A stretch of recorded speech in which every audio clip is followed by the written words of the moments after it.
Welcome back to Nightflight. Today I have Alex Ansary with me. He is the founder of Out of the Box TV, OTBTV.net. And the subtitle is The Path to the Greatest Truth Lies Within. And I couldn't agree more. So, Alex, welcome. Thank you for having me. Sure thing. And Alex, tell us a little bit about yourself and what sparked your interest in solar cycles?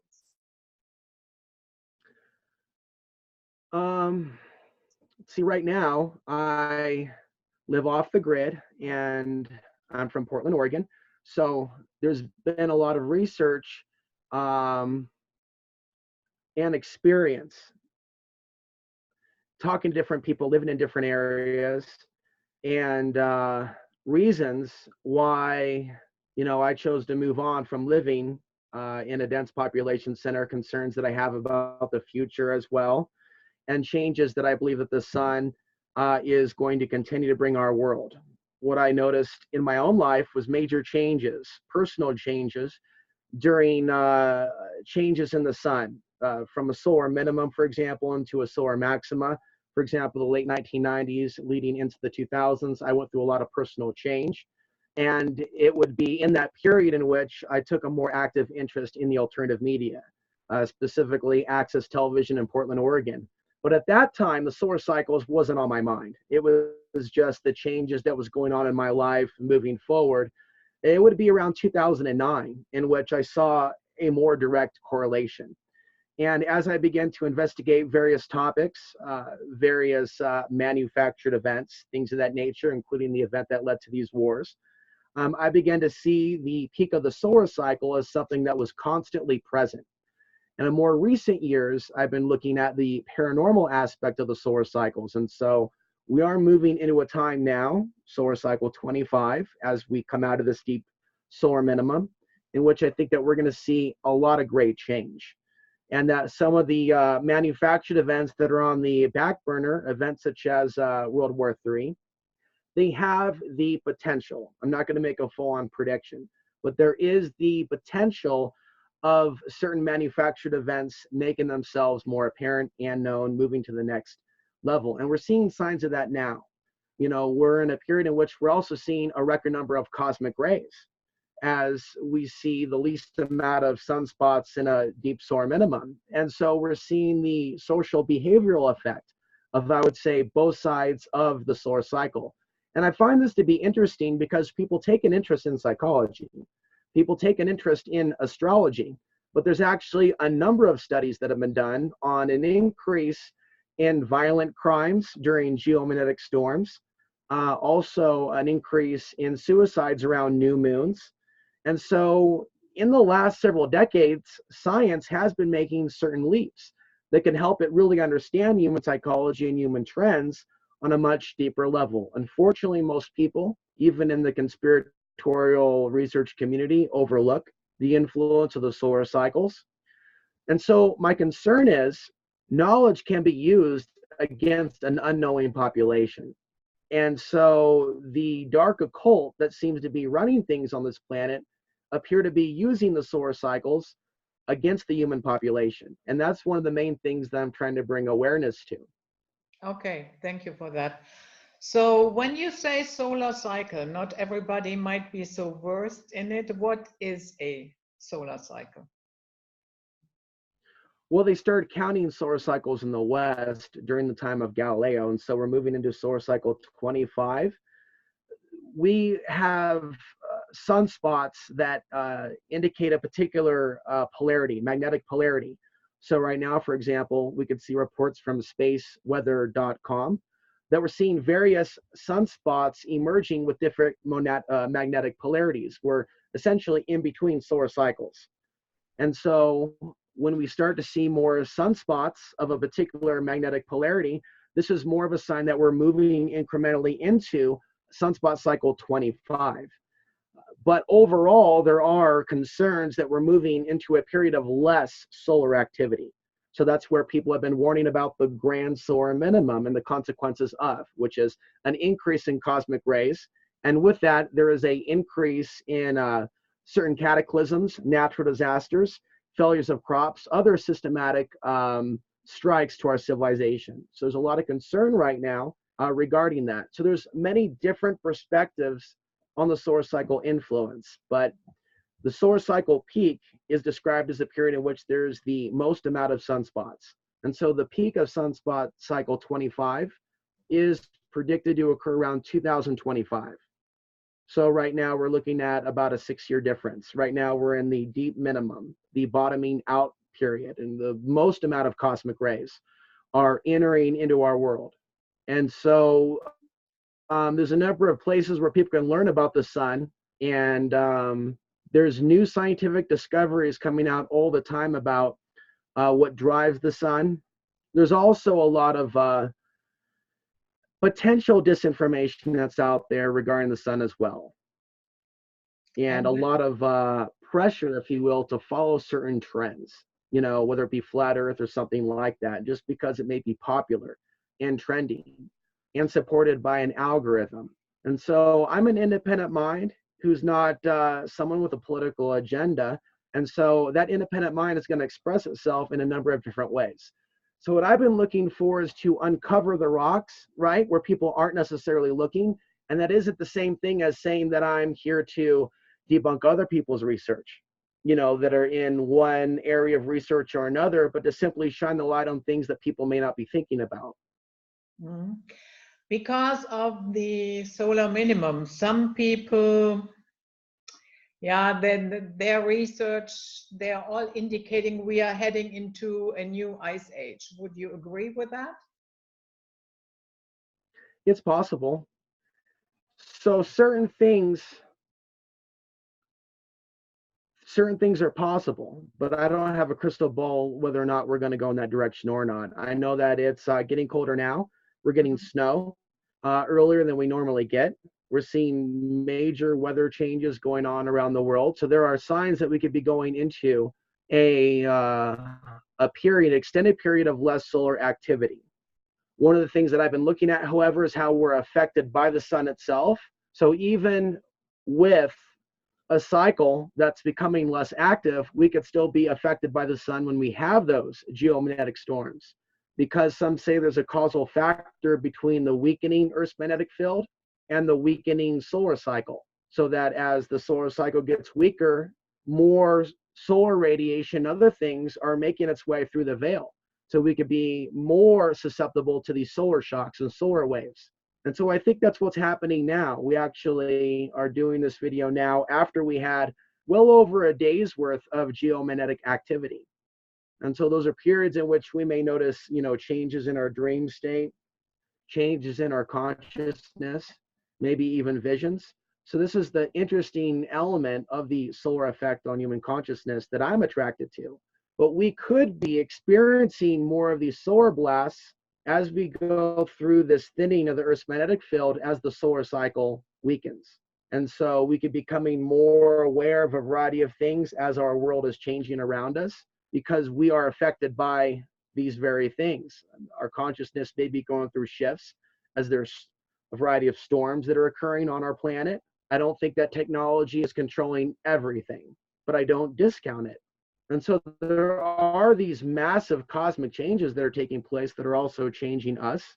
Maybe even the passing of these near-Earth asteroids could be impacting our own consciousness to some degree or another. So it is possible, because I just want to be brief. There is a world that we live in which we're not really victims, that we were born for a reason during these times of planetary chaos. And so I'm not being political when I say that the powers that be have led the masses astray in a lot of different wicked directions, have used the militaries for a variety of purposes, including removing a lot of people off the planet in a short amount of time. So I'm not emotionally involved here, if you will, in praying for this system to hold up forever.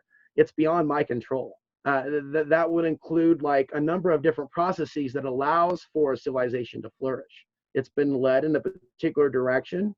I think that we're alive to share information that can lead it back to the light. But we may truly be living towards times whether it's an ice age or another major event that changes our world as we know it. So whether it be through one event or going in one direction or a number, we could be experiencing a number of events that change our world as we know it. But in the end, we're heading towards something.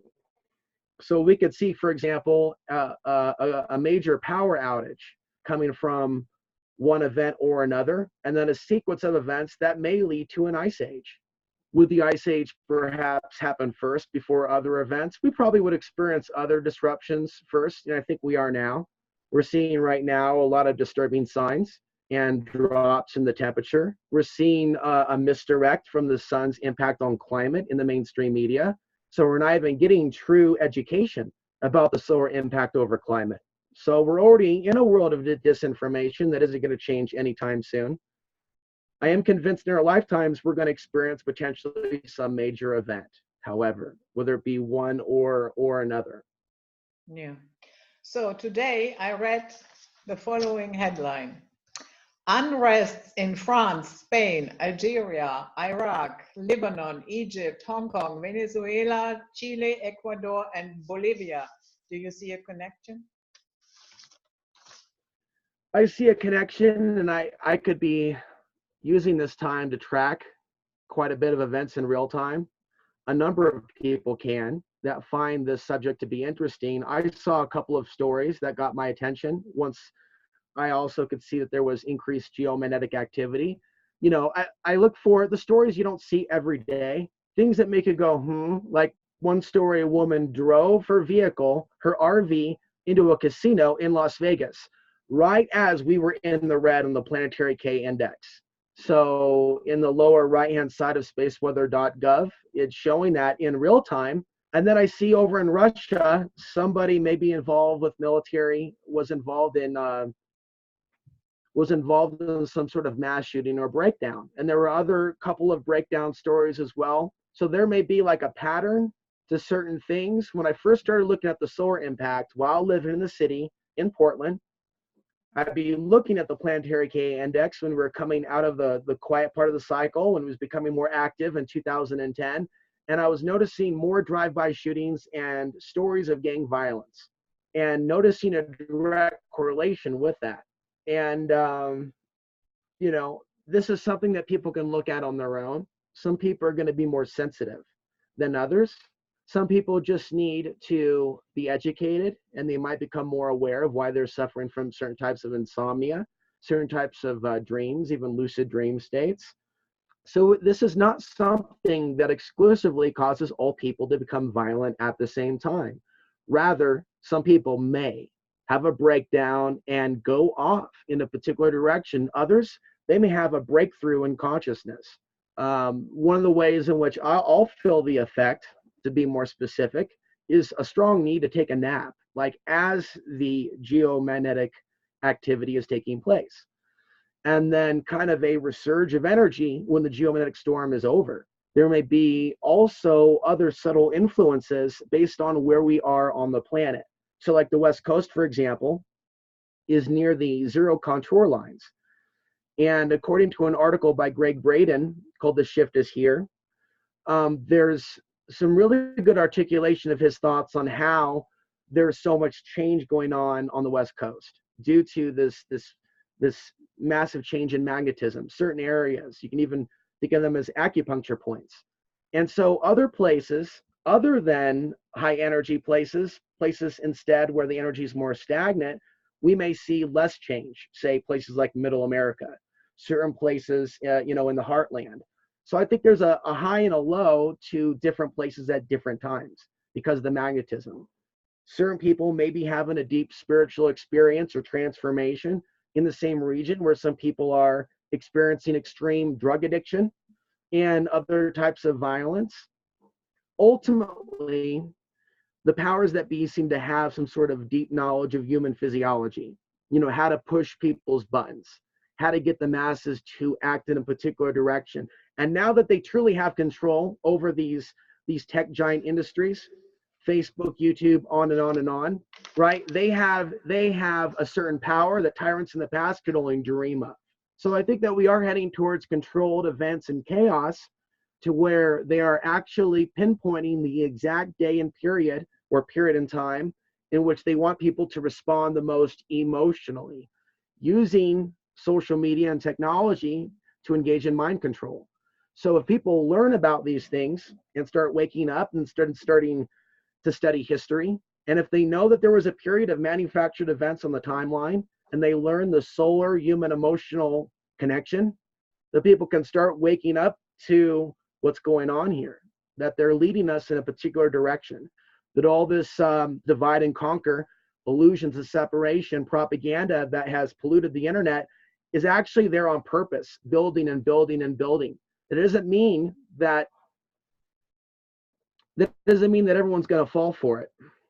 But with the algorithm working against the actual truth that is out there and promoting disinformation, there is a war seemingly for people's minds in a real literal way.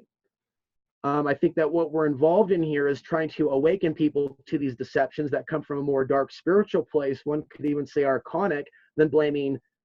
I'm not blaming anyone in office, nor saying anyone's name, because we're not really dealing with humans behind this conspiracy in the end. We are living in this petri dish reality, and there is some sort of a blueprint to the takeover of humanity that these archonic entities may be working with. And so I think that it's always been in their interest to really suppress the real wake up as to how they're manipulating the timelines. These are periods when we have these solar blasts in which we can have the deepest potential experiences, awakenings, expressions of our highest selves. And so by their manufactured events occurring during these high energy periods, also with new moon and full moon phases, they're trying to take us off the path of who we are. And so as we look at 5G about to be implemented in the 2020s, it's occurring at a time in which we're already going to be bombarded potentially with more of this natural electromagnetic energy. Even if we're dealing with a solar minimum or a grand solar minimum with a thinning of the veil, we're going to be more susceptible to these blasts. And so there's the potential for a lot of mental illness to occur with this 5G coming out and really maybe jamming the signal, if you will, the natural signal. So at a time in which we're supposed to be receiving this natural blast of energy, somehow the signal is being scrambled through this modern world that we're currently living in. Mm-hmm. Have you ever looked into the subject of what determines how we react to those events, solar events, cosmic events? As you said, some people, they have a total mental, emotional breakdown, meltdown, whatever, and others, they might break through a ceiling that they had for a long time and make huge leaps in terms of spiritual development. What determines that?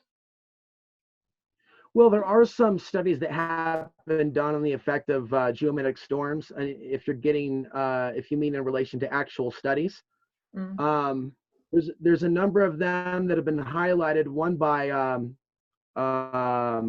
New Scientist, and I want to bring up the specifics of that. But there was a scientist that was quoted in that, Oleg Shumilov, and this is out of Russia. So they've been involved in a lot of studies on this, on the number of psychiatric admissions during geomagnetic storms, other studies on violent crime.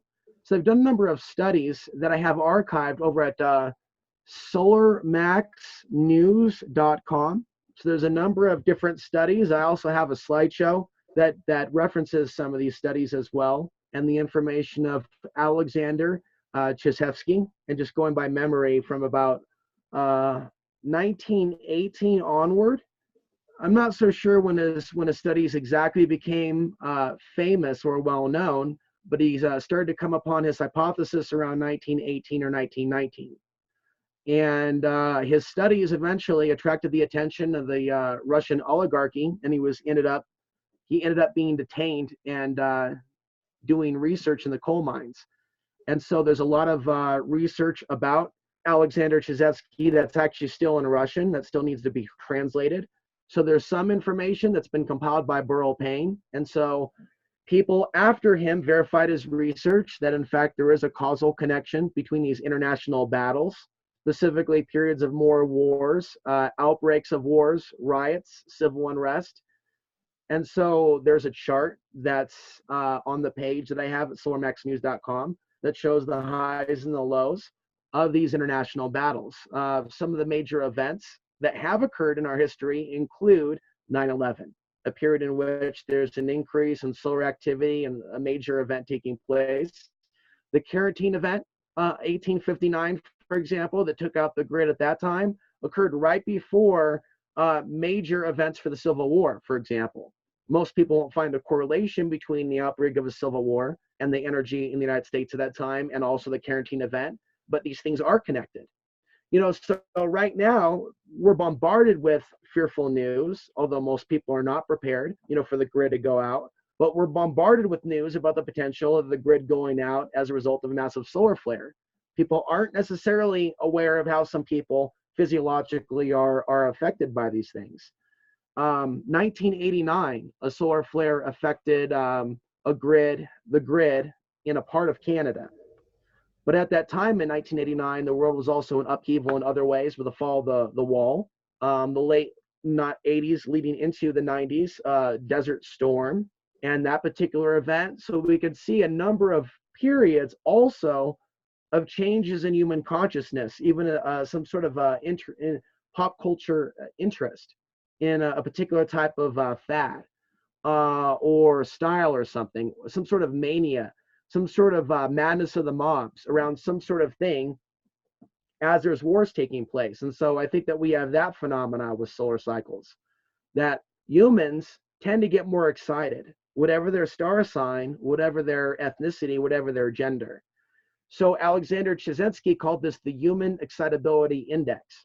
And so I don't have my notes up in front of me citing this specifically, but this is all the subject of an ebook that I have on Amazon that gets a little bit more specific into this. There are also links, I believe that there are some links, although I'm not an expert, with earth changes and an increase in earthquakes. So an area or a time period that I would suspect the next big earthquake potentially in the Pacific Northwest would be potentially this next solar cycle coming out of the minimum and going into the maximum period of solar cycle 25.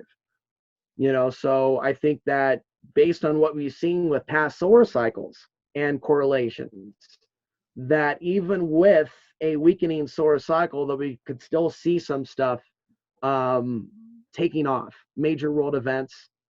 A lot of things are in position now between the United States and China, and a lot of the current trade war realities could lead to a potential outcome. Even with a grand solar minimum and crop failure, there are certain things that could happen that could trigger the power balance when a big part of the world or chunk of the world loses a lot of food. So, I mean, there's a number of different variables. And so right now I consider this to be the quiet before the storm. 2019 leading into 2020, with scientists expecting the first signs of solar cycle 25 anytime between now and 2020. Not the maximum, but a sign that we're moving into the next cycle. And so with that, we ourselves are moving also, being as we are affected by these things. And it's not just about the astrological position of planets. It is also incorporated in the cycle of the sun. So I think that that is something, in addition to astrology, that most people look at that is in a big way dominant over our own personal changes. Mm. Would you say that people who do not know who and what they are and what they stand for will be affected in a very bad way by these energies, and that they might get bulldozed in one way or another? I think there's a lot of subliminal mind control that's already been at work to create people that will automatically respond to certain events that are manufactured, especially with control over what they're going to see on social media, especially Facebook. And a lot of this is already coming out. It's not about being political. It's about realizing that there really are special interests that have a vested interest in controlling what people see and how they react. and they've done a fair amount of tests for multiple years, testing how to manipulate people's emotions by manipulating what they see. So that is an area of concern. It's an area of concern as we go into the next solar cycle. You know, and a lot of what people call the zombie apocalypse is that's another labyrinth that I can get into long-winded, but you know, quite simply, people look at the zombie apocalypse from their point of observation. So there's also that programming. Well, what is a zombie? And then how do you deal with the zombie? And I saw warning signs of this over 10 years ago, seeing, you know, this video game reality of, well, this is how you deal with a zombie. And then, well, what do you do with people that are just automatically marginalize something? And then what if there's a pandemic that is released? And then people are deemed zombies that are infected. So there's always been that type of psychological warfare with the interjection of the zombie apocalypse meme within our collective psyche. The true zombie apocalypse that we would be facing would be people infected by this programming that are see, for years and years before the event that led to these wars, for example, there was a surplus in certain types of programming and a building up of a society during a time of peace, if you will, but building it up, and then releasing that aggression in one particular direction. And I think that there is an advanced way in which they use society, in which they build up society, build up its strength, and then release that strength, send it in a certain direction. And so that's basically something that we're seeing now. And, you know, there's a particular interview that I did with someone years ago, and I think there's a fair amount of clues in his dream that he had about the nation's defenses coming down and Russia and China making advances for the United States. And without getting all into that, I think there is something about what he's envisioned and the events that are taking place now. Unfortunately, a lot of people are reactive emotionally to what's taking place right now and the people that they are told are the enemy. And so there's been so much redirection towards internal chaos, and that's all been by design to weaken the country overall, so we're not really able to deal with those things in the future. And that's a big problem. And so a lot of people, you know, are clearly acting like they're part of acting in a autopilot manner. Sometimes I call it the prototype personality. And so there's a certain percentile of society that seems to be groomed to act out that almost that sleeper agent type of behavior. And it's disturbing. And so that's something in that that's advanced mind control, however it occurs. And I'm not claiming to have all the answers, but I do believe this does include the supernatural. So if we're to start to talk about social engineering of societies for super killers, I don't think that the conversation ends with the government. It's something far more sinister. And so I don't think that any of us are ever going to have all the answers to something like that. You know, but it's something that seems to be appearing. It seems that we're seeing the synchronicities in the news.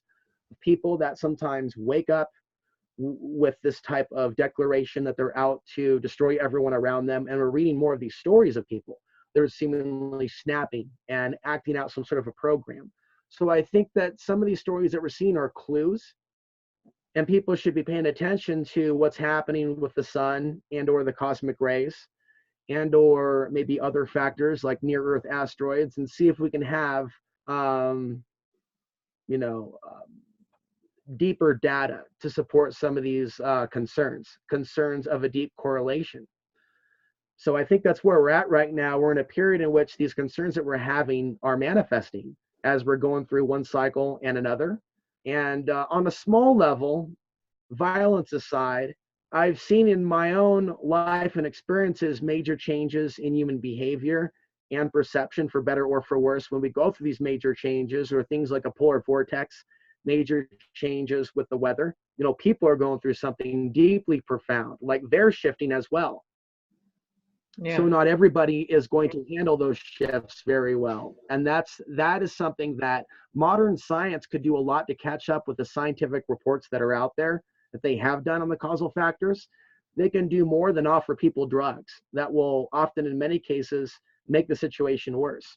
So, there may be elements of our species that are choosing to evolve with knowledge as to how we're affected by these things. Modern science, modern institutions would still consider some of those very ideas mentally ill. And that's unfortunate. So, being, I guess, more spiritual rather than religious, I've come up with my own understanding, that we are in this form of biological hell, where there is a certain amount of suppression over a certain amount of information getting out. And once people actually reach a certain level of evolution, the goal is to evolve beyond this place spiritually, not to get caught up in some sort of a political trap or worse, or some other paradigm. And in fact, that's what a lot of the mainstream thought forms that are out there, including in the independent media, including the things that are most promoted by the algorithm on this platform and others. There may be some great content out there, and I recognize that, but a lot of it leads people back into that same world of ego, of materialism, of lack. It's in many cases the absolute opposite of what we really want. And so in my own personal life, I identify less with being a part of a movement that's easily defined. It's not as easily defined anymore. We've been going through our own personal tribulations and interference. And oftentimes we face interference in order to learn how to overcome and continue to speak our truth. Yeah. Some people might think that this subject is a little bit fringe, but when we look back, the ancients, they actually understood what was going on with the solar cycles. I'm not saying they had the full picture, but that was not a fringe topic. So it seems that there are manipulations of this knowledge also that occur throughout time, that we could see with the use of human sacrifice and things of that nature. But that's not to take away from the deeper knowledge about the sun and the life-giving nature of it. So we do see in the ancient world, especially with this pre-grid society and culture, a much deeper understanding and appreciation for this life-giving ball of light that's responsible for our life. And today we've drifted away from that basic understanding. And so I'm still going to be researching some of this stuff. There's a lot of mysteries about the sun that have yet to be revealed, about our connection to it. There still seems to be that element of hunting the empath, as you might mention, but also like hunting the person speaking about certain issues. We're still in a day and age where certain things are considered controversial, and having a deep spiritual connection to the sun seems to be one of them. So I would say this is something that free spirits have truly dealt with and faced since the beginning of time, is this dark side within this realm that wants to take us away from the true light and lead us in the direction of a lot of false lights and false creators. It's a very similar theme. Sometimes I wonder whether our souls are really just some sort of Groundhog Day, where we're reliving some of the same lifetimes over and over and over. But ultimately, the goal is to evolve beyond that type of a wheel of reality that we may be stuck in. And I think that some of the esoteric tests that are out there regarding evolving beyond the gates of this type of reality are worth revisiting. There's a reason why a lot of people are looking for answers at this time, and how to defend themselves against psychic intrusion and being misled into various directions. For example, a lot of people experience the voices in the head phenomena. Mm-hmm. And that's not something that can be strictly attributed to, in my opinion, just technology, but also these changes in the sun and other things that may change the electromagnetic field to just enough to where our perceptions are altered, to where we're experiencing more of the paranormal influence. So there may be periods in which we go through changes in energy, in which ungrounded humans become the cannon fodder of entities that are trying to use those humans for a certain purpose, ultimately to affect others, but to hijack their souls. Humans en masse that are led in certain directions are ultimately the slaves of those archonic overlords. And so the sun and the cycles that it brings seems to be a part of a natural spiritual evolution for the souls that are in this type of reality, that these solar epochs are there to help us ascend, not in the traditional New Age version of ascension, but ascending in terms of the souls evolving beyond this type of a world in a more traditional Eastern sense of the meaning, be it Buddhist or other. And so I identify with a lot of that, especially the idea that desire keeps us in bondage and things of that nature. And so the modern manifestation of that is a lot of these modern movements are based in fear, desire, illusions of separation that are avoiding these key spiritual truths. So the ancients had a deeper understanding to these things, and it's something that a lot of us have just never been schooled in, a true rite of passage. There are certain Native American sites that were abandoned in the past that only recently they've discovered have some sort of alignment with the sun or understanding of the sun's behavior. And in our society, with our instruments, it's only been recently that certain places have even been identified to have it's difficult to describe, but there is an article about the Mesa Verde National Site that has discovered some sort of cycles with the sun. And only recently have we discovered it. So somehow or another, the ancients were aware of this, and it played a role in where they did what they did, their particular religious ceremonies, the ways, the methods in which they connected with the gods, if you will. So there may be a deeper knowledge to this, maybe even a deeper reason why certain underground bases and facilities are near ancient Native American sites in order to potentially harness that energy. Mm. Let's stay with the archons for a while. Okay, here it comes. In my view, our political system is a 3D expression of the archontic control grid. People might disagree with that. I don't care. That is how I am wired.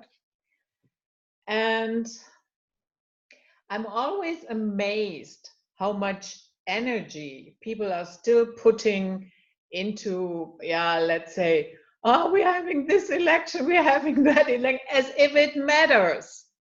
You know, it does not matter. It's all a stage. It's all, the outcome is fixed. And if you really think that your vote gets counted, yeah, maybe you might want to think again. What say you? Well, I agree. And yeah, I see a lot of this as something that is harvesting human energy and thought and emotion that is poured into these false choices. And so we really get a chance to, and it offends some people to hear this, but we get a chance to see those people in our world that maybe in the past used to talk about independence, independence of thought, independence of consciousness, on and on and on. Even sometimes people talking about compassion for people that are attacked by drone attacks. And I could see during certain elections and periods, people will talk about those things until in the consensus reality, it's no longer okay to talk about those things because the agenda's changed. Now, the idea of what a mainstream truther is has changed dramatically to the point where it has changed many friendships, this political divide. And so to truly be outside the left-right paradigm is to be outside of being swayed that because one person is running that may be very corrupt and criminal, that does not then necessarily mean that the other person or opposite is the savior. And so a lot of these programs, these archonic programs that are working out on us, the human population, I believe it has to do with our brains. Like we're in a controlled reality, a biological hell. And so a lot of humans are going to follow certain lines of thought and logic. Don't want to get deep-winded and all the other stuff, but it's like we have a responsibility to break free from that type of conditioning and programming. And that's why we go through massive energetic changes in our world. I believe they're ultimately there to help us break free from these types of mind control programs. So periods in which, we're thinking differently and we're having new ideas, and we're having new friendships, relationships. That's all part of, in some cases, evolving to being higher beings and not stuck in the old blueprints, the old programs. So there's a lot of things that can be manufactured to keep people in the old programs or the old world. You know, ultimately, the New World Order represents this conformity of thought, this military industrial complex, and the true modern Roman Empire that, in a way, picks on a certain group and sacrifices them before the world for a certain period of time, and then moves on to a certain group. Using worldwide propaganda that I often call anti-themism, may, you know, pick out a certain group and even manufacture an immigration crisis, so that in the consensus mind of the people around the world, we'll go ahead and get rid of those people. Yeah, they're causing this crisis. No, the people that control the New World Order and these events have caused the crisis. So we're now in a morality crisis on the planet because AI is now taking over, and mainstream independent media and things of that, it's very mainstream actually in where it takes people. It's very much us versus them. It's very much like Bush said in the 2000s, you're either with us or you're with the terrorists. Now it's like you're either with us or you're with the left or with this group. And they've made it that way. There is a place for the true independent who's not a part of any group to just speak their mind and their experiences, live in this type of a system. And so it's the responsibility of the people to break free from that, but a lot of people will not. And so karmically, we're all responsible for our actions. You know, the universe is busy at work sending us synchronistic clues, probably in our own lives, telling us when we're not on the right path. It's happened in my own life. And when I got on the path of speaking my truth, you know, during my own previous dark ages within this lifetime, I saw how certain things changed. And I began to interview various people and speak about various things when I got on the right path. So a lot of people in this world can be on the right path of freeing themselves from the archons and then be duped right back through it by not freeing themselves from their own biological impulses. So there's things that are going to be programmed into us, certain angers, certain lusts, certain things that are tribal, that are left over that we don't necessarily want to reactivate. But there are certain forces and entities in this world that will act in a certain way to reactivate that which should not be reactivated. So not all things that may seem natural that's within our bloodlines and within our bodies, we should just let out the door. We're in a physical form that is imperfect in a world that's been heavily manipulated by the archons. So I believe that we want to evolve beyond the world of physical flesh. That's the true ascension, not the typical, you know, new age one where the spacecrafts come and save us. And it wasn't by accident that that meme has polluted the world in such a great extent. And so this is a period in which we are experiencing the element of the dark ages in this grand solar minimum, as some might call it, where certain elements of the illusions of separation program are working on some people where 10 years ago they may have been above it. And so people need to be aware of this, that there's a deeper war on consciousness that's taking place within our own movements, within our own groups. And, you know, this illusions of separation program will tell each group that it's being victimized by a certain ethnicity. And to succumb to that type of programming is to continue to be a slave to the system. So even if somebody is waking up that some people are becoming zombies, not or something, that doesn't mean that everybody is. Everybody on this planet bears some responsibility for what's going on to a certain degree. We're all going to be tasked with our own unique challenges. You can have two siblings from the same family and they will go in different directions vibrationally. And so people will never work their way outside of the matrix by thinking, oh, we've got it figured out now. All our world's problems are just these people. And so my hypothesis is we've been in this ancient system of human sacrifice that rotates who it's targeting. And so there's enough information on this planet now for people to wake up to where the jig is up, that we're realizing that we're in a simulation that is engaged in this practice. And it's entrapping the human souls that become a part of it. And so there are humans now that are a part of this demonization blueprint. And then there are those that are silent about it or participating in it in some other way, because of the way that the archons can manipulate technology to benefit certain people. And so it's like selling your soul to the devil. But in this case, we're talking about the archons. Because of what's controlled through technology, certain things that may be considered good luck may befall certain people that are slaves to certain groups, to keep it broad and general. And so if somebody has a pretty good grasp of the things that I'm talking about, that there is a light side and a dark side, they can almost put on the glasses like they live and almost see team A, team B, team red, team blue, where certain souls and speakers may keep a certain distance away from certain people that are vibrating at a certain tone, or trying to, take their propaganda and make it look like what woke is, or the truth, or ascending. So there's a lot of buzzwords that are now out there and popular. And groupthink is not the thing that's going to help us ascend from this physical world beyond this type of reincarnation time wheel. It's evolving beyond the specific things that we came here to evolve beyond.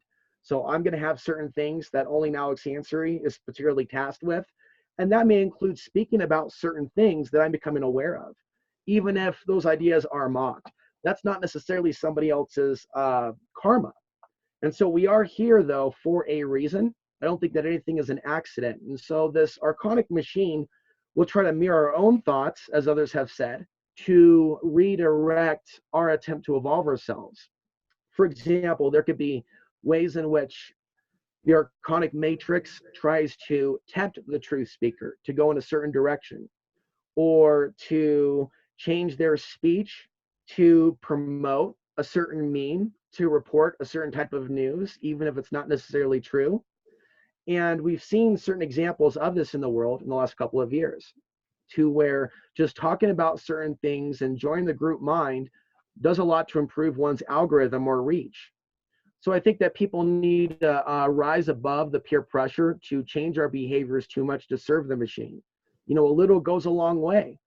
People that want to be successful on YouTube, there's certain rules of thumb, certain things that you don't talk about, and also being very regular with your uploads. Well, what if someone is not maintaining their spiritual side? Or what if someone might feel compelled to talk about something just for the interest of gaining more viewers? YouTube is a big thing now, and YouTube does not always do what it could do to draw people of a more spiritual inclination to my work. Oftentimes it's people that are still in the political dichotomy. And so oftentimes YouTube can be a little bit of a practical joker in how it kind of interferes with the engagement process. So it's important, as we go deeper into somewhat of a transhumanistic world already, where our relationships are often over screens like this, it's important that people realize that machines should not be dictating the people that we are necessarily connected to, or listening to, or engaged with. And there's a way in which the algorithm in multiple ways eventually starts doing that, and gathering too much information about our psychologies and our relationships with friends and family. With Gmail, for example, transcribing automatic responses in between exchanges, it's suggesting ways of responding to a conversation that one would think would be, somewhat private. And so in the end, people are going to have to take their minds back from the machine's interference in how humans engage with each other, and that's not easily done, but it's something that is part of the solution to maintaining our humanity, as we move forward, and using the technology now for the highest good, while at the same time pulling back potentially from Facebook and certain specific websites that have violated trust and privacy. It's important to use our access to the internet for the highest good while there is still some time. But ultimately, we've seen the end result of the internet replacing our relationships, and it's mostly something that sabotages a lot of people. And so having both feet deeply entrenched in the internet world is more or less something that they've duped us into.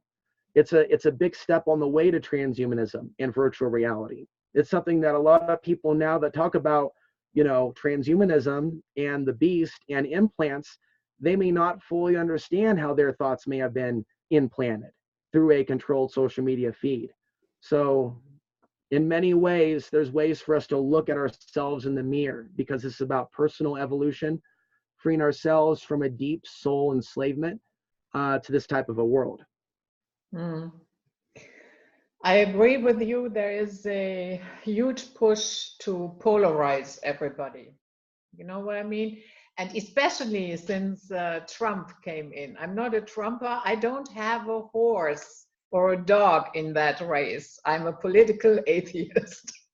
So, but we have that QAnon phenomenon. We have people who understood for years that the left-right paradigm is total nonsense, and there is no such thing as an independent candidate that could be your savior. All of a sudden, all of this is popular again. That's really amazing. Yeah, that was what I was hitting at earlier, and it's a frustrating time, because certain periods people are going to be more receptive to certain truths. Other periods, because of the propaganda, they will be less perceptive. Mm. There may be some sort of implant that, if you hear certain thoughts or independent views, that it's the political enemy. That's what we have here in this situation. And so, the algorithm will promote the political left, right, back and forth, as long as it's, kind of kept inside that box. But we'll notice that it's not really an independent perspective coming from any of those networks. It's the same thing. It's like a well-coordinated battle between the networks of CNN, Fox, MSNBC, whereas to the people, it seems like totally opposite views and totally opposite perspectives, and it's happening all over again. So what's the current thing? They want everyone focused on impeachment, even though for years we've seen the failure of such attempts to do so. So even if somebody is not going along with a certain political ideology, that doesn't mean that like they can stay away from that type of groupthink of impeachment that oftentimes is just there to pull in people's emotion. So much of this is controlled now. The other thing is people talk about civil war, whereas it's a lot of people that are not part of militias, but independent thinkers and bloggers. Civil war does not really account for situations where people are singled out and attacked for their beliefs or their reporting. And so there's a lot of people that have been groomed for a certain scenario that I've even been talking about for a number of years. And I've seen how sharing certain views are highly controversial. But they definitely are grooming through this blueprint that's not just used in our nation, but is used around the world, to where certain periods, a lot of focused aggression and propaganda is released, maybe during a certain date where it seems like everyone is programmed and groomed for some sort of event. And I'm noticing a disturbing trend in our own nation that's going in something that's almost akin to a Philip K. Dick novel, like The Man in the High Castle, or other novels by Philip K. Dick, the science fiction writer. So I think that a lot of people are turning away from their deeper concerns in this nation. A lot of people don't want to speak out about the things that they should, because they see what happens to others. I see how there is a big need for people to stand up outside of the political divide and speak their mind. And this is a day and age where we're seeing the light side and the dark side of how the internet is expressing itself. And so, people have talked in the past about certain types of outcomes, conspiracy end games. They've skipped certain scenarios, and they've gone for things that were a little bit more Hollywood or appearance, not to mention Hollywood itself and certain figures in the alternative media pouring the gasoline on certain theories as to how it would go down. So what happens in the end is the cry wolf syndrome, where a lot of people, after a certain period of time, they drop out, they tune out from being aware of what's going on, and they become nihilists in their own ways, or converts to something else in their own way. And I think there's danger in just turning away then from being aware. To really know what's going on, it's not about who to trust 100% on the internet. It's about learning how to read the news for oneself. and also the changes in the cycle, like the solar cycle, as we discussed. So when they're aware how most people are going to be affected by these things, and they do the research in that, it can be easy to see how some people are going to be responding and acting. Going now to something else. Oh, okay. What would you like? You finished your thought. Okay. Yeah, a lot of that Well, I can is add some more to that thought, but what? I can add some more to that thought, just with a follow-up question. Yeah. I think a lot of those events are staged for our thoughts and especially emotions. That is what charges it. You know what I mean? Because if Let me add this to Hmm? what we're discussing with the political thing. I mean, I think that there is enhanced subliminal influence in what we're dealing with.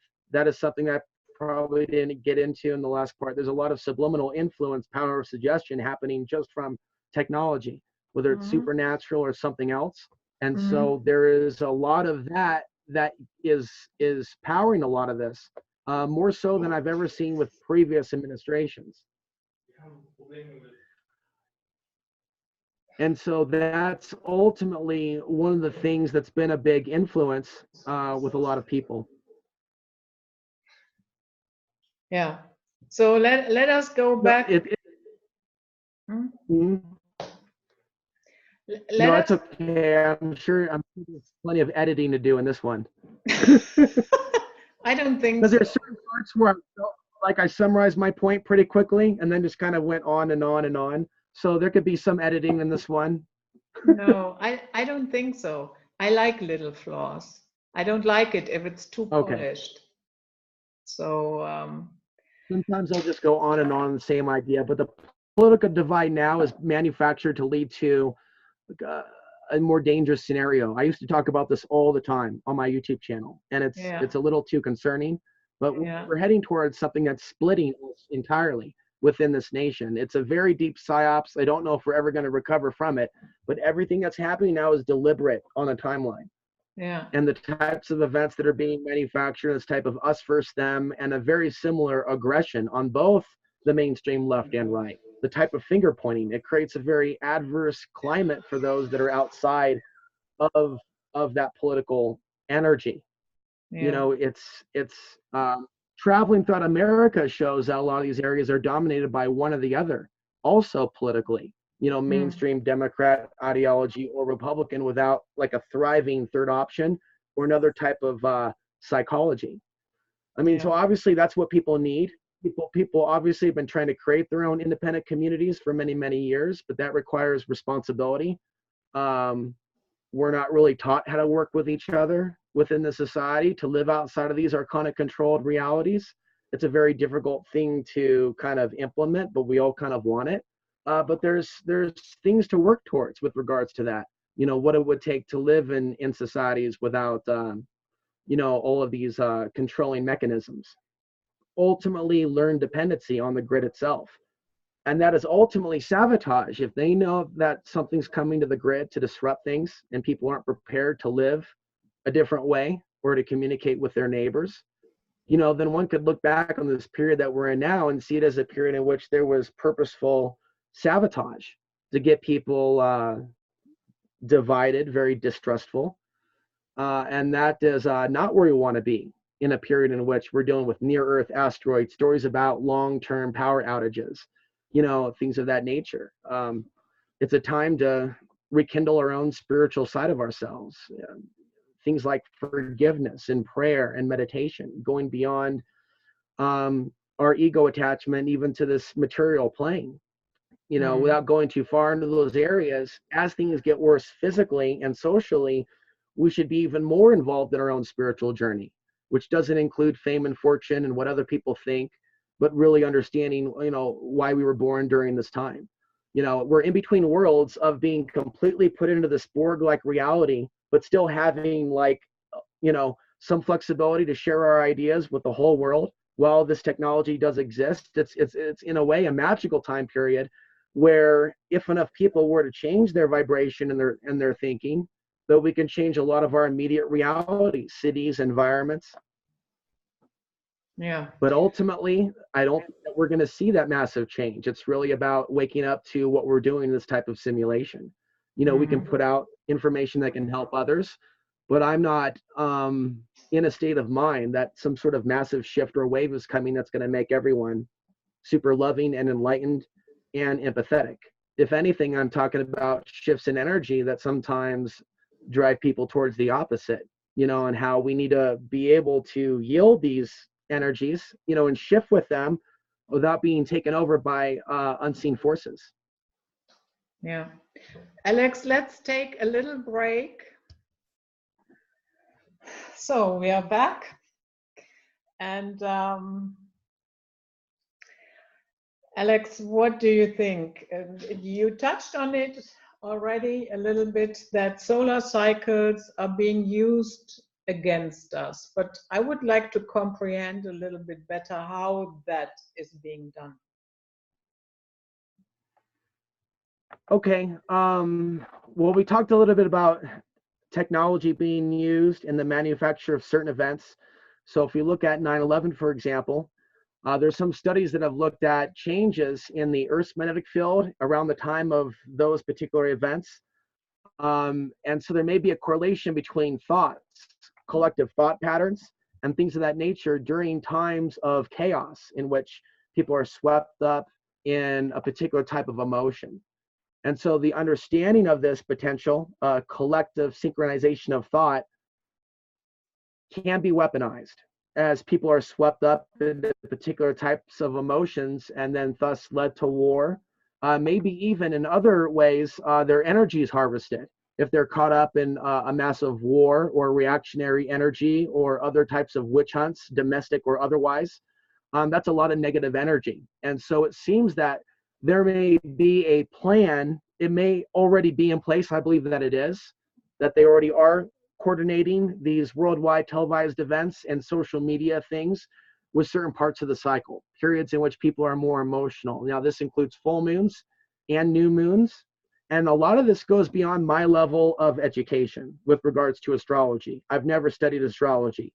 So people with a much more advanced understanding of this, our research complements each other. It all has room for growth, where it all kind of meets at a certain center.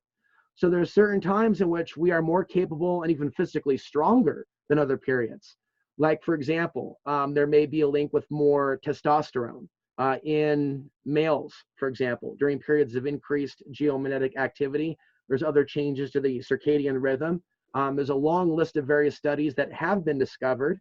And then there's the studies or the correlations where we can see the world events that transpired. Again, the riots, the wars, also social movements that may not be violent, but may just be a movement of people. The late 60s, for example, has that energy of major changes in the solar cycle. Also, there was a report I read about a massive solar cycle or sunspot recorded in 1972. Well, there's a lot of spiritual interest coming out of the 70s and the early 70s, like 1972, and things around that period. So I will personally notice a correlation between spiritual insights synchronized in the population and a sharp increase in solar activity. And this is something that the Assyrians may have been looking at also 2,700 years ago, is a correlation between solar activity and changes in society. So what I'm looking at isn't something that's unique to me. It's kind of just more unique for our current day and age. But that's kind of the predominant direction I look at above the other things, and why we're going to see a lot of disturbance after 2020, more so 2021. And so spiritually, this is something that,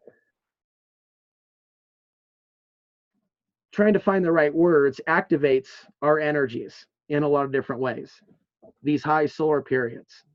And so that's, I'm trying to think, where else do you want me to go with that one?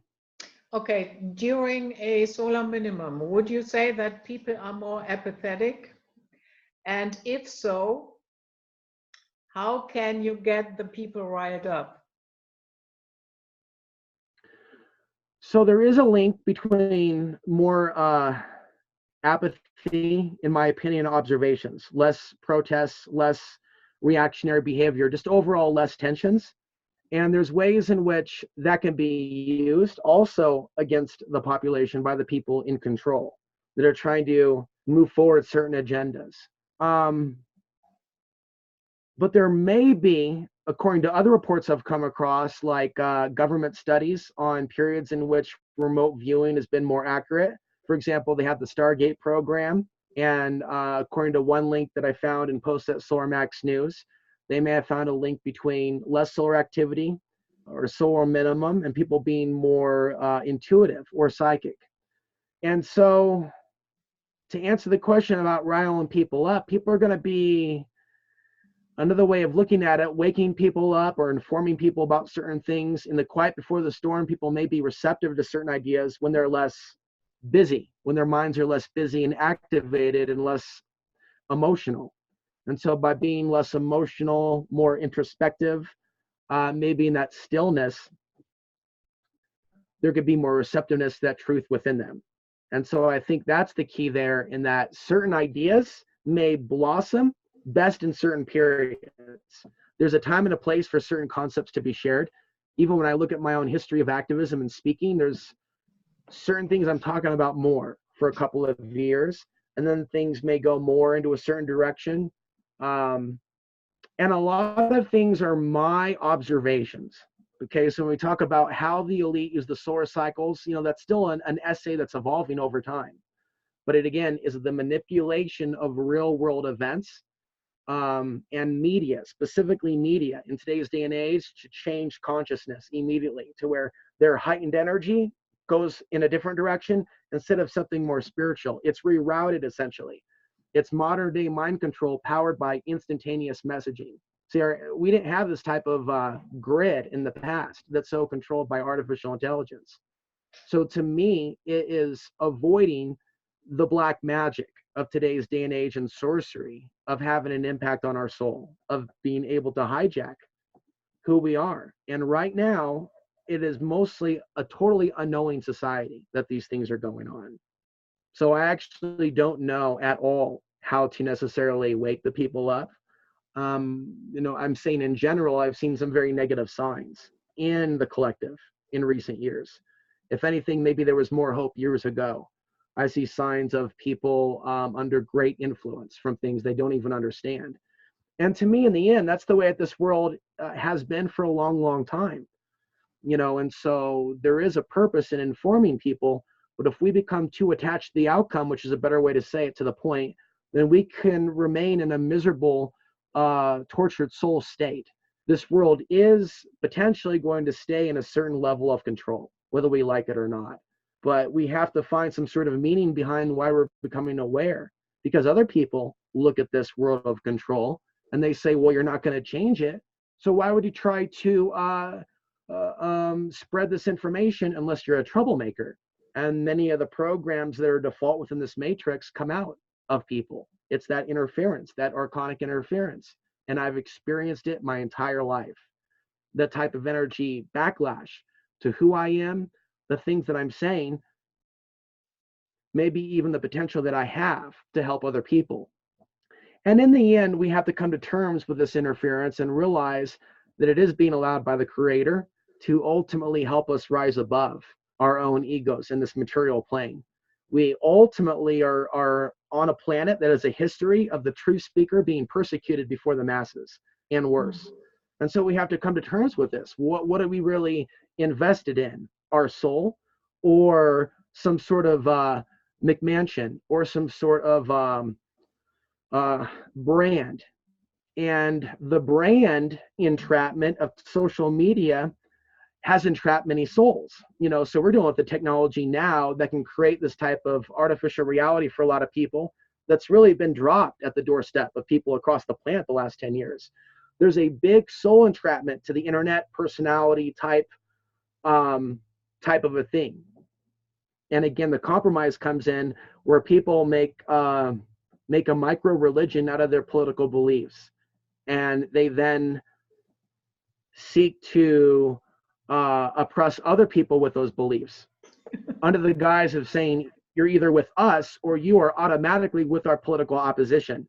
So that type of thinking is unconscious thinking. And so it's like an energy signature. You can see it 10 miles away, this type of energy signature. You're with us or you're with them. And so a lot of this stuff we can't get into all in one show, but these are pretty fundamental concepts. You know, they're pretty fundamental things that I think are concrete with having a true, genuine consciousness shift or evolution beyond the prototype personality. And then there's the cookie cutter, modern, commercialized new age version. We're always going to be potentially contending with also disinformation that tells us, don't warn the people, you'll just make it happen, or don't talk about potential scenarios. And this is something that seems to be a default psychological defense mechanism within the society. You know, there is something about our thoughts being powerful, but the way that the law of attraction has been received by a lot of people, perceived, and used is often done in a selfish way. And so what I'm here to say is those very people can also be taking their own beliefs that they can change the world forever and have anything and make the world a better place and not necessarily make it about personal gratification. I've yet to see a worldwide movement of people truly applying their consciousness to ending these wars and related things. Especially, I haven't seen it attempted outside of politics or perpetuating the idea that some political change is going to bring us that type of peace. And there is so much room for improvement now for humanity to try to make those attempts to vibrationally shift into something that is not waiting for this political system to metamorphosize for us.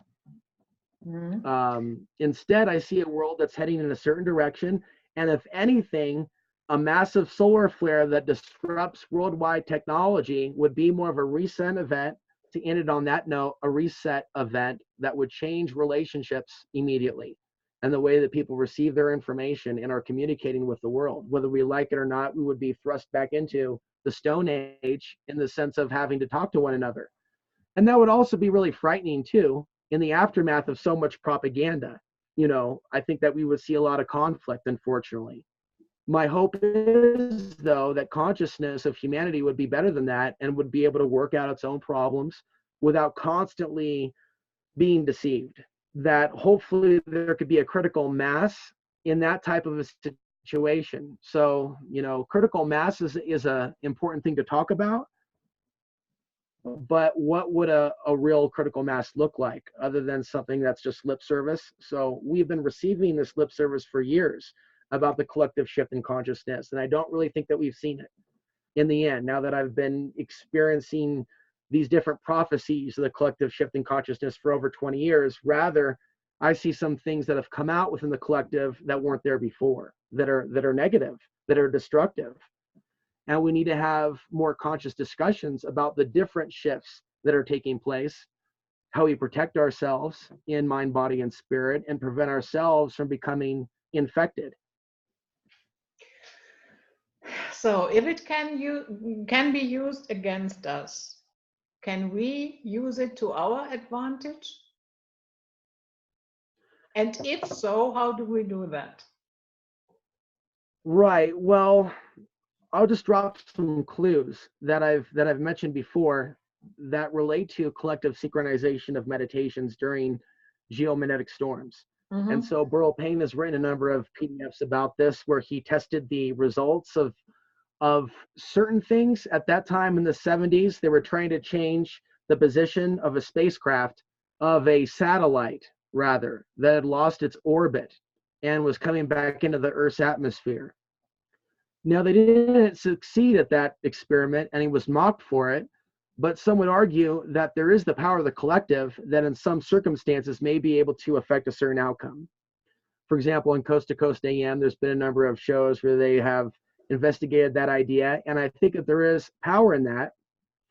And one thing that I documented in something I wrote was that there is a history of some towns in the United States during periods in which They may have come under attack, like from Indian forces, for example. One small town in Colorado was being attacked, according to their legend, by a particular Native American group, and they visualized, if you will, some sort of a protective guardian angel that, according to legend, protected that town from invasion by scaring the invading Indians. And the idea that I got hearing that, and other stories from Dion Fortune, who was somewhat of a spiritualist, who in the UK during 1940s, she was engaged in spiritual protection rituals of a certain nature that were invoking archetypal imagery like King Arthur and things of that nature against what was coming out of Germany at that time. So this is somewhat legendary, the spiritual magical Battle of Britain. There's a PDF about that. And so the idea here, in which I find a potential clue to share with others, during periods in massive solar activity, a coordinated group of humans meditating a specific way, also specifically if they've already worked through their own darker selves and they're working for a higher purpose. Because this is not something that I have a lot of experience in, but I think that there are experiences and stories and legends throughout humankind of people coming together in prayer, is a better way to put it. And so if there are certain areas, say in the United States, that are being invaded by certain forces, or anywhere else, and a lot of their karma has been worked through, they don't have a lot of darkness or a dark cloud hovering around that region, they may fare better than another area that isn't preying, that in fact is probably preying on their own members of society. And I see a dark direction that the archons are trying to take our own world by teaching people these types of backstabbing ways of treating each other. It's like lowering the hand of protection, one could say.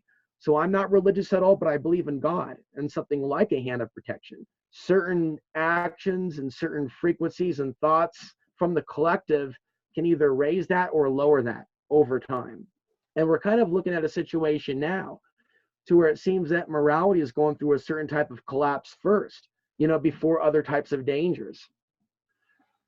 So collectively, there could be a number of things that people can do for each other, like prayer, mutual prayer, certain types of clearing practices that are very personal, that deal with grounding and other things I think are more powerful during periods of geomagnetic storms, just naturally, because of the way the energy is running through our systems or our chakras. So people may be getting an extra boost in releasing certain things. I think that's a mindful way to deal with these solar blasts. Instead of having an emotional meltdown, people that are conscious of this could be using those for clearing periods. And again, when I look at the world and what's in the newswire, I see more people partying and getting involved in conflict because of all that surplus of energy. So it's a matter of redirecting it. And collective synchronization and the power of collective intent is still somewhat of an area in which there's uncharted territories. So people could be organizing that are of a higher level of frequency that are not involved. We're trying to dabble in black magic, not attempting to influence other people's minds, but trying to do things of a more positive nature. I don't know of a lot of groups out there that are doing those things, but we live in the day and age where technology is capable of measuring results. So there's a number of different things that people can do to attempt to measure results and improve the data that may come across shows like this. They may have their own labs. They may have their own controlled settings. The Caltech University study recently did prove that there is a correlation between changes in the magnetic fields of a room and changes in the brainwave state. And so this is probably one of the most detailed admissions scientifically that there are causal factors between magnetic fields and human brain waves, human brain cells. So that would also be a good way. Let's say somebody is listening to this. It's the first time they came across this information, and that would also be a way to protect themselves. Clear I think there's a direct connection. we have an auric field around us, Mm-hmm. and that is its own electromagnetic field. And it's also important that we maintain that through various practices people can find online or visualizations, to maintain that shield of protection. There's a lot of information online that would require even more time, but people can ground their energy to the center of the earth. And it's really as above, so below, bringing in both energies. And there's a lot of online classes that teach those things. Yeah, I would recommend taking those things seriously when we go through these high energy periods. Otherwise, people can get sucked into the undertow of emotions and other unresolved things. I think in general, we become more sensitive. Some might say psychic, some might say clairvoyant. I think there's an increase in deep dreams and visions during these periods. And so, they may not be consciously aware of it, but stuff's going to be coming up. That's why it's very helpful to have websites now like the, spaceweather.gov and .com, so they can see in real time if something's going on, then get an update on their phone. And so in this modern day and age, I'm not really aware of people synchronizing meditations to sunspots. I'm not aware. I'm aware that there may be evidence of this being common in our ancient past. I'm aware that Burrow Payne has attempted some studies in the late 70s, to try to see some measurable effect, and others. But I'm not really aware of it being done on a massive scale today. And this would be the time for people to consider certain experiments to see what the mind is really capable of. When people are focused on something or a collective meditation that's focused on a certain outcome. But ultimately, my concern is that this technology or this ability is understood by the social engineers. This is why we're hit with certain types of mind control and propaganda to direct human behavior and thought during sunspots, because it's already out there. They're already aware of how we're creating our reality through our thoughts, through these high energy periods. And so there's always this big attempt to co-opt our soul, basically, it seems, when we go through these solar blasts and solar cycles. So it's like we're having spiritual experiences on one hand and awakenings. On the other hand, we could be dealing with more interference, because I believe that this energy, the solar energy, might also be activating again the paranormal disturbances, which are coexisting along with us trying to evolve beyond this type of a reality.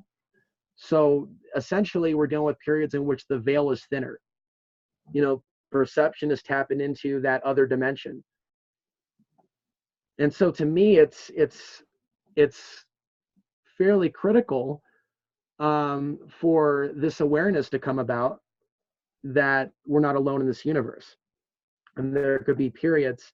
This is difficult still for me to explain, but I'm working with only so much information about the sun on a planet that only recognizes so many studies about the causal factors. And so a lot of this is left to be honest, into intuition. Imagine how we're perceiving this, but we're definitely not separated from the effects of the sun. I believe that we are absolutely synchronized physiologically down to behavior on the cellular level. And this is just before its time. This is information that clearly is known by that whichever controls us, in my opinion. And so we're dealing with things and forces that understand humans more than humans understand themselves. The power of imagination is very real. Yeah. And ultimately, we're capable of changing our reality to a certain degree, but within a certain framework. So we're still going to be here on Earth dealing with certain systems of control, but there's certain things that we can change if we were to will ourselves to try to make that change amongst ourselves. So certain periods, the energy is going to be more conducive to some of those groups forming and connecting with other groups, maybe people breaking off, new societies, new political parties, even though I'm not very political, but new understandings that are operating outside of the groupthink. So this is a time in the next couple of years that some of the new shifts in social directions, I would expect to see those things start. 2020, 2021, 2022. But people going in new directions, having that energy, having that passion. But oftentimes, oftentimes that energy is co-opted towards something political, or like I said before, pop culture, some sort of new song, some sort of new fad. It's not always the result of a conspiracy. It's just the result sometimes of collective behavior that people move kind of together with others. So yeah, there's probably going to be a lot more knowledge about these things in 10 years, granted that we're still around then, but we're going to see the effect of the last solar cycle as we move into solar cycle 25. So now when we throw in 5G into this mix, will that intensify everything, or would you say that does not have any effect? Right. Well, I'm just giving my opinion on it. 5G Yeah, sure. is something that I've touched or studied, so I can only give my best guess. I mean, it's something that I believe is going to jam our intuition and signal, but this relates to this morphogenetic field. We're connected to a field around the planet. It's more about interrupting that connection to the field. So many critics of 5G don't talk about our natural connection to the field and the solar cycles. So it's more than just 5G being this conspiracy. It's about what it's taking us away from. I mean, I'm very concerned about the technology all being integrated to target truth speakers and researchers, to be quite frank. What I see coming is incredibly dystopian, more so than where anyone takes it. But we're living in a day and age where it's happening, where people are being taken over by the technology, and it's being weaponized to silence people, literally. It looks pretty bad. And so, you know, all I know is that I've been trying to live off grid for a while, and I've been mocked for it. There is a lot of that type of stereotyping going on, why people would want to live outside the city. I don't know why people are like that when they're now looking at news about 5G. It should all make sense. It should all make crystal clear sense. And I felt intuitively years ago, get away from the grid, get away from these dense, but something's going to be changing within them. So everything that I see in the news is just confirming, like, there's a reason why years ago I wanted to get away from being these places. It doesn't mean that, you know, there aren't challenges out here, or that 5G won't reach us out here and influence people online here. It's just getting away from super populated places where people are not getting prepared. They're not growing their own food. They're in political chaos mode. And for people that are independent politically, I mean, it's not a very friendly place for people like me. It's either pick a side or be considered this. It's so when I think about the idea of the solar flares in the future becoming something that disrupts our powerful grid, well, you know, that would be affecting 5G as well. So we may have a destiny potentially for humanity to come under some sort of technological control, or almost, and then for there to be some sort of divine intervention. I think it could be likened to that. If 5G would be working with a robotic apocalypse, I would think in some way, shape, or form. It's designed to be super fast for machines to be communicating with each other back and forth. Many people have been talking about the chemtrail agenda as well in conjunction with this, to ultimately decimate human life. So there's a lot of hope that I think that I have potentially in these future solar cycles disrupting all of this technology. You know, I almost see it as something that's almost science fiction, like it's all tied up in a central grid, but it can only last in an environment with a certain level of energy or frequency. So I think a lot of people may be overlooking the potential of the solar cycles of the near future or after that, because I don't think that we're going to be saved by the solar cycles soon. I think that it's more than likely we're going to experience this type of transhumanistic reality, because there's a level of karma that humanity has. Like it or not, it's scary. We all are here for a reason from actions of the past. So I think that the purpose in waking up is to try not to come back here, because the future of the earth beyond a certain point, you know, does look very much like the Matrix. You know, people talk about like the future of the earth, but sometimes don't go beyond 2030. You know, I think about a plan that they may have for 2100, where certain countries and regions no longer have those people there anymore. Because ultimately, I see the archons behind the race war theologies that have turned a lot of people against certain people under anti-themism. It's horrifying. Now, it doesn't mean that they're going to get their way, but ultimately, there is a reason why all of us were born. We need to rise above our circumstances. So there is something about this place that's a soul prison. So there are souls coming in and out of this planet. The solar cycles, I just want to add, I mean, I think that it's connected to the energy of these coronal mass ejections. Seems to be the same energy that souls come from, a soul connection between us and the sun. Now, that's something that may be perceived as going beyond certain people's religious notions, but some would argue that it doesn't, that there's plenty of actual references to the light in many religious texts around the world. So this has been forgotten in our day and age. So I think there's something to that. The increase in solar activity and the increase in earthbound souls. And there could even be souls that are graduating from the underworld that have an opportunity to develop a full soul. And maybe that is required to evolve beyond this planet, to evolve to a point of having a full soul and learning certain lessons. A lot of people alive today don't seem to be aware of that. The golden rule, you know, do unto others as you would have them do unto you. Instead, I see a technological machine that wants to take that away and wants to bury the truth of people that would say that and warn people, hey, don't use the internet just for fame and fortune and getting behind a political thing because it'll make you money. So I think that there's a big entrapment taking place of souls to bind them to this type of reality. So true evolution and spiritually waking up, I mean, it's not as, one has to discover what that means for themselves, you know, or they can find themselves waking up for a number of years, then falling back and re-entering into that greedy psychology. Yeah, we talked about it already, that right now in our Earth history, many humans are being groomed for this domestic conflict that actually doesn't need to happen. And in many cases, wouldn't even be an organized conflict. It's just random violence, something like a Royal Rumble, like something off of, you know, having a bunch of wrestlers 30-1 and this type of madness where everybody's throwing each other every which way. That's pretty much the way it's designed. There's no real definitive lines in this upcoming conflict. People that can simply be targeted or targeted.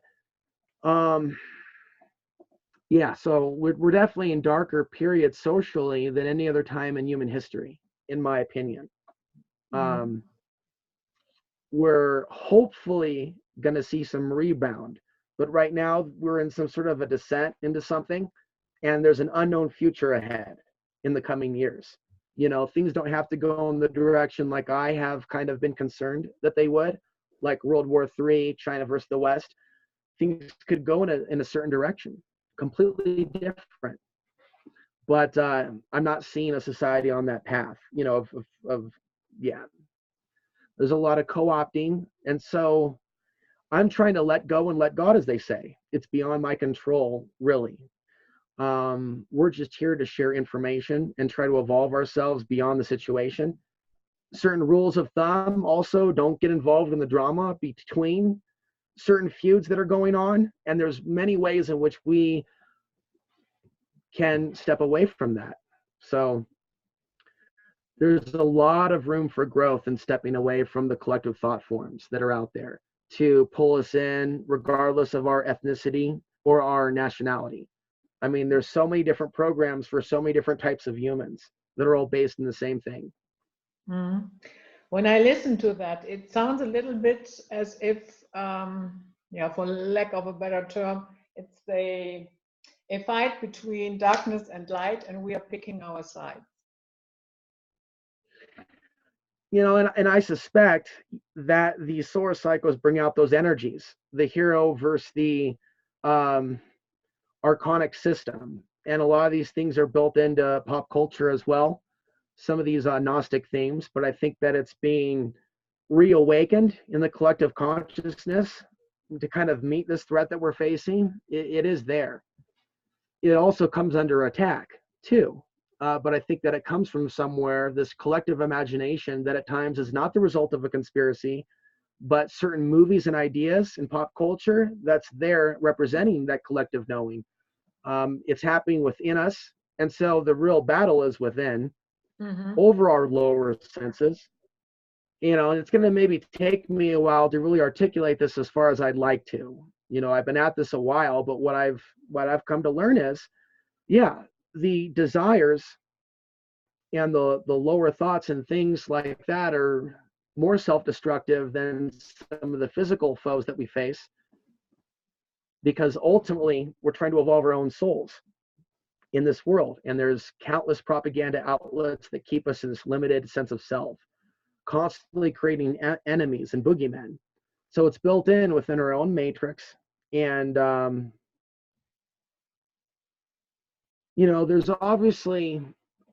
there's people being victimized all the time, that society could do something to try to alleviate that suffering.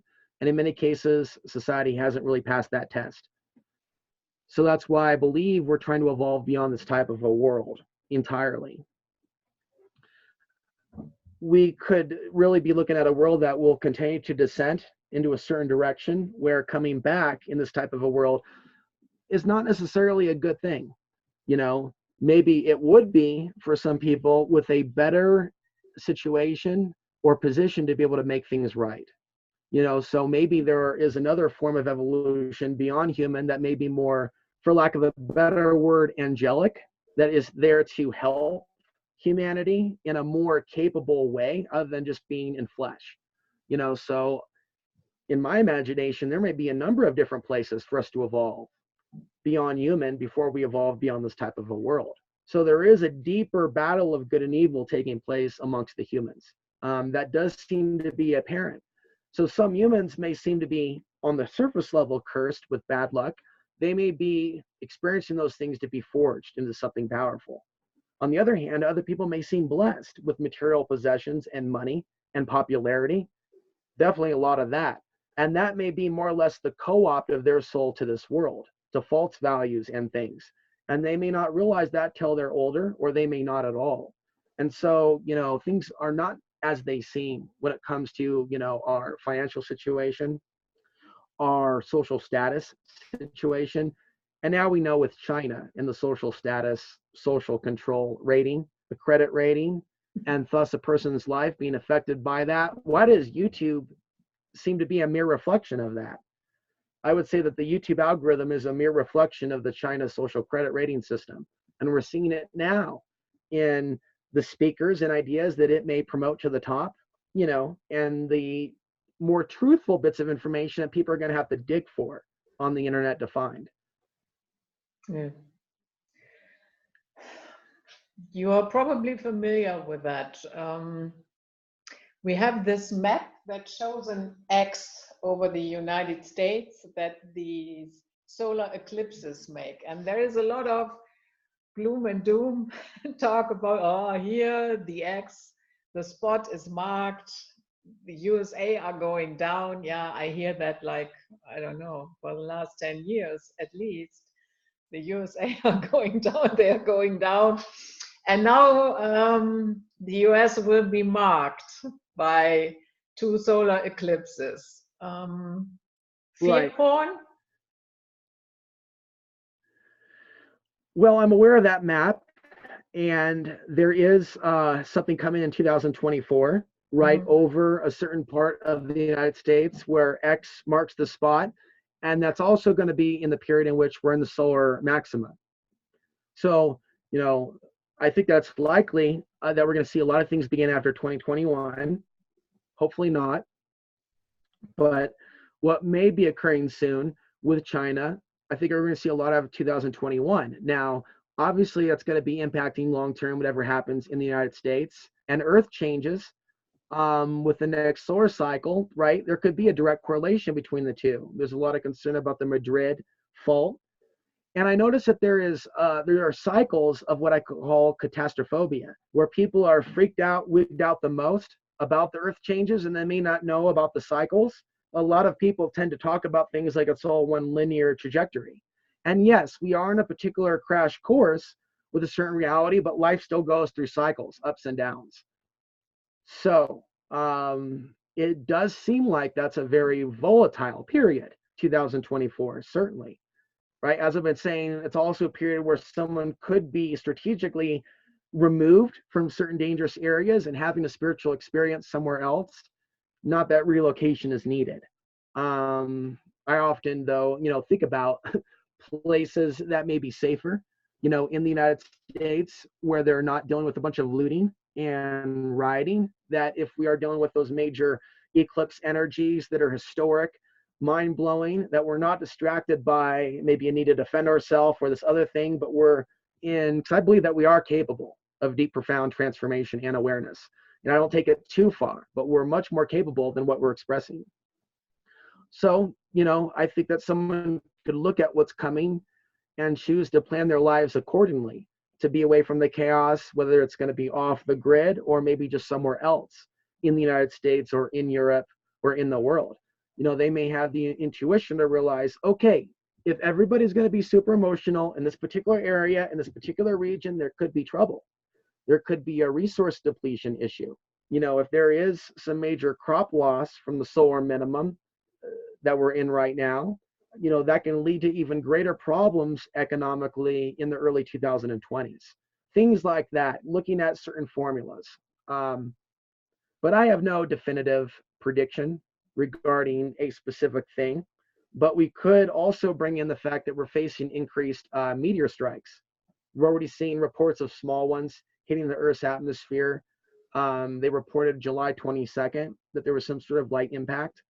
There was also another report that suggested something hit the atmosphere over Arizona. So as we look at a conjunction of events, a weakening magnetic field, we could see the potential, more than likely, of one of these near-Earth asteroids making impact. Or other unknown, unseen, other influences of these asteroids that we may not be, whether it be psychological effect. So there could be a period in the future, hopefully not, where a bunch of people go into war fever and they start going after a certain group, or there's a big event that happens in the nation that leads to something super tyrannical or draconian that leads people to go in the 2040s and 2050s. What in the hell happened to those people? Well, we may be able to look at these solar and eclipse effects. It's a phenomena, but we're clearly affected. So I think that we're going to be challenged by that darker side of our human consciousness. That's what I think that we're coming up against. We're coming up against a climax of energies. And I don't know if it is really about one triumphing over the other. Maybe within ourselves, we are attempting to triumph above our lower selves. And actually, in order to do that, we have to put in some serious work. So again, I think that's where the real effort is that we need to really focus on. But we're going to see these massive disturbances, I think, in the world that are going to be synchronized potentially with this 2024 period, 2025. A lot of people are focused on 2030 with regards to the overall decline of the solar cycle from a certain perspective. Things could still change with the sun. But regardless of that, 2025 seems to be that period of the most solar energy, again, before this decline, again, which some people are predicting to be an ice age or something else. We can also go into an ice age from certain events that occur through certain volcanic eruptions. Obviously, Yellowstone would be one of those things. So during the deep solar minimum, with the increase in cosmic rays, certain types of eruptions are more possible if this is indeed the time for that type of release of energy that could thrust us back into some sort of ice age event. At this point, I'm just being in acceptance of whatever comes, as far as certain events. My greatest concern ultimately has been the stability of the United States after the 2020s. And being very concerned that our government is really, in reality, working with other governments to weaken us by design, leaving the back door ultimately in, as they've given China technology for multiple decades. I'm seeing now all these reports that are coming out that are just validating a decade of concern that China has had a certain technological advance in certain ways, and that it's not an accident that we're seeing this Google China connection. And now we're looking at China and its prisons, what it's doing to certain people, 1 million people put in camps. And so these are warnings that the United States should be taking. People don't have to fall into total fear, but they should rise above this type of internal divide when they see these types of actions. So that's what has me concerned. And at the same time, these massive earth changes could trigger other geopolitical catastrophes. For example, if there was massive flooding on the west coast of the United States, or certain other types of tilting of the planet, the geopolitical game changes overnight, with naval ships and other things being able to easily access. So it's like when people look at certain scenarios, they are scenarios that can trigger other events that they may think are totally impossible or implausible. So ultimately, nowhere is perfectly safe, in my opinion.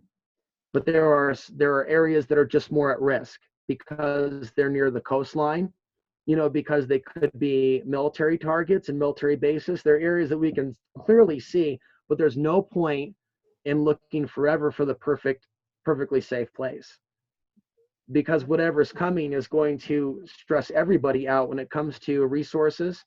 How do people function without money, without technology? People are not prepared for that anywhere. So the best hope that I think people have is their guardian angels or the creator itself being able to relocate people to what is actually the right place for them. We may think that certain places are the best place for us, but we don't really know till things actually happen. So I think that there is place for, a deep faith in the creator outside of religion that people turn towards in a time of crisis that leads them. Because right now we're in a time of great deception where people are being led in all different types of directions. Buy now, buy all this food, get this big survival shelter. And, I've come across certain types of psychologies over the years by being online. And I know that those psychologies haven't helped me out personally. That's not really about that. It's not about the stuff at all. That there is something deeper that works behind the scenes that's involved in miracles, that's involved in divine intervention, that can stop threats before they manifest. A lot of people could benefit from really challenging how they viewed our reality, how they view karma, how they view why they're here. Yeah. So to wrap this up, I totally agree that there is a lot of inner work to do. But I also see that not many people are aware of this. It's not the majority. And even among those who comprehend the concept, the percentage of those who are actually doing it is even lesser. So what is going on here? Are we being divided? We are being divided. Now, with regards to the cycle influence, there's periods where we might be more tapped in and other periods in which we're less tapped in. And then our genetics and other factors may play subtle roles in how sensitive we are, like the development of our brains or things like that. So we respond to these things in different ways. It's also relative, of course, what is spiritual and what is not. We may come to maybe some consensus agreements on some things that are more conscious behaviors and then things that are less conscious, and then trying to measure a society getting worse or getting better. And is it even that easy to I try to be respectful to the belief systems of others, but a lot of these mainstream spiritual movements are very much worshiping the material plane and overlooking explanations, even spiritual explanations, why we're still dealing with this military industrial complex that's killing so many people and being accountable for many people have been saying they've been channeling certain groups, certain federations of light that have made certain promises and even endorsed certain politicians. And I've witnessed for years this type of parroting. So we really would need to be not just reversing course on that, but people moving forward with, I wouldn't necessarily say that we're channeling, but there may be some that are tapping into spirit. But oftentimes it's about tapping into that truth within us, not seeking out ascended masters and things of that nature. Certain things to me would come across as a shift in consciousness where people take more risks, speaking their own truth about those things regardless of the repercussions, and not trying to fall into a certain box or to please an algorithm.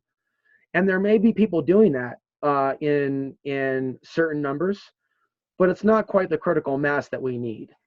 So the deeper spiritual, I guess, work that's done is inner work. It may manifest in the physical, but we're not always going to be aware of it when it's taking place in others, nor are others really going to be aware of it when it's taking place in us. What I've realized is when someone goes really independent and challenges certain paradigms, it's going to piss some people off.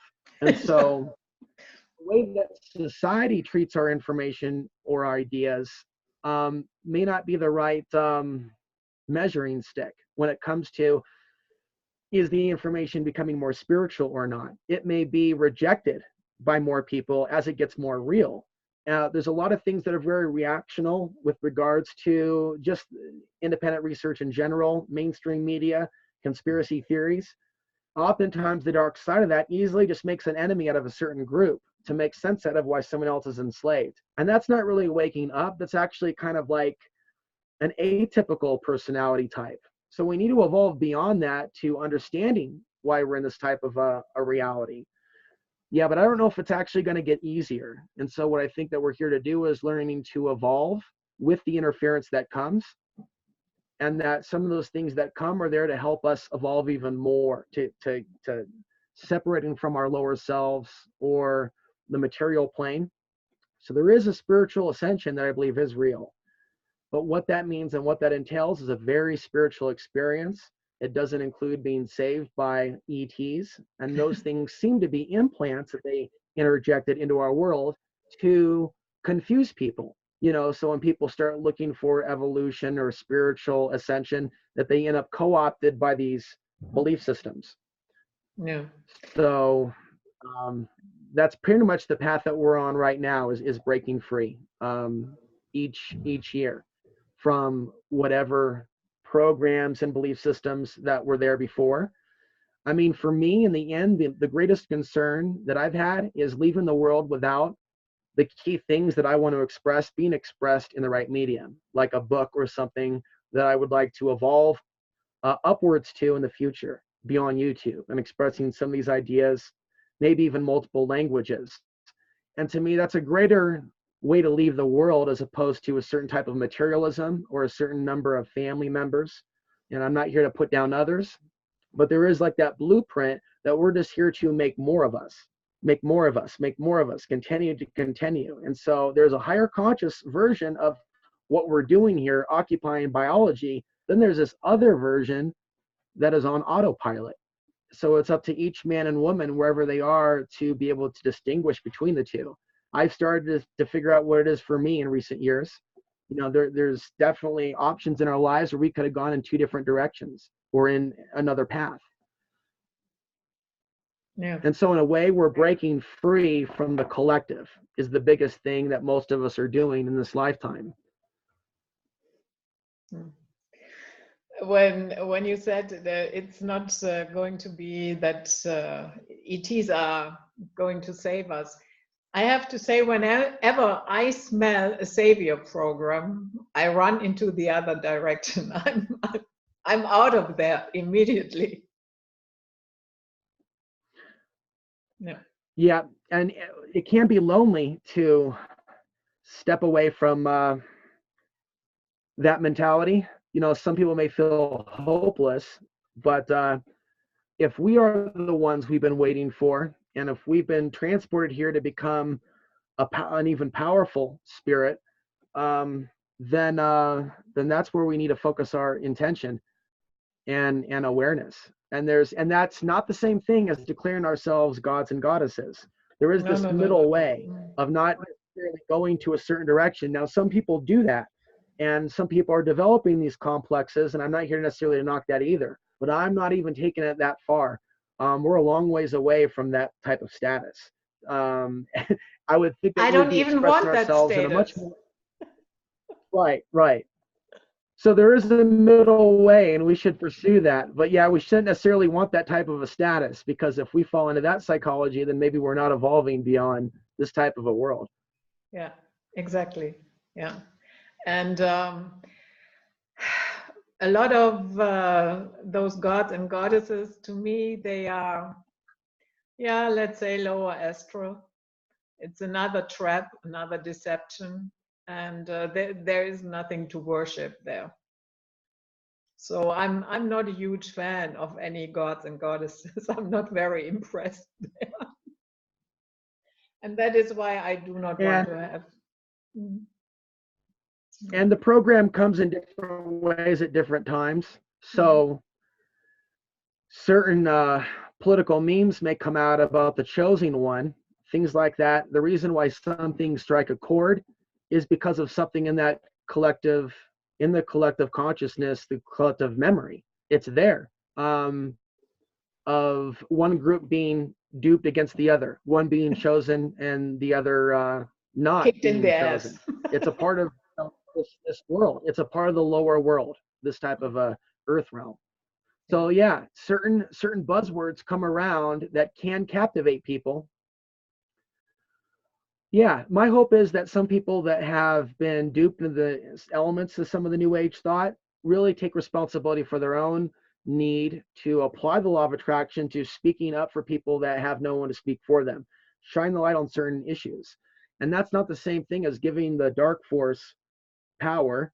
I think giving it power is just being silent about what it's doing. So we have a lot more room to evolve as communicators, spirits in human form.